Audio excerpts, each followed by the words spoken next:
बलांगीर जिला घुसुरा मुंडा अलेख महिमा मठଠାରେ 5 दिन धरी बाल्य यज्ञ अनुष्ठित हेउछि। दशमी पूर्णिमा पर्यंत एही यात्रा चलिब। एहा सांगकु 16 प्रहरी नाम संकीर्तन खजनी भजन भली कार्यक्रम चली। आसंता काली रात्र 9 घटिकार 108 दीप लागिबार कार्यक्रम अनुष्ठित हेब। तेणु दीप स्टैंड आदि प्रस्तुत चली। मठ कमिटी पक्षरु प्रतिदिन अन्न भोजन और शरबत दिया जाउछि। आसंता काली यह समापन हेब। तेणु शह शह संख्यार भक्तंक समागम हेबा नै आशंका करा जाउछि।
ग्रामवासी समस्त मिसिकी दीर्घ 5 दिन बालिया ब्रह्मयज्ञ हुए।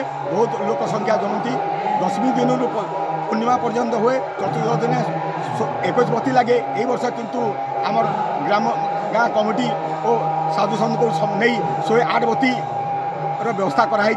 कालिका राति 9:30 समय बती लगे।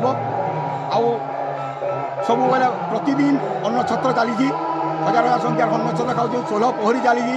संध्या टाइम के सांस्कृतिक कार्यक्रम होमर जेटा कि आमर दंड नृत्य होमर ये कीर्तन धारा हम भजन खजनी भजन कालिका खजनी भजन था। काली खजनी भजन है। बहुत प्रकार सांस्कृतिक कार्यक्रम चली आसी। भगवान का आशीर्वाद अनेक महिमा आशीर्वाद आम घुसुरा मुंडा ग्राम में समस्त बाल्य प्रबोधन समस्त सहयोग अच्छी और समस्ते सहयोग कर।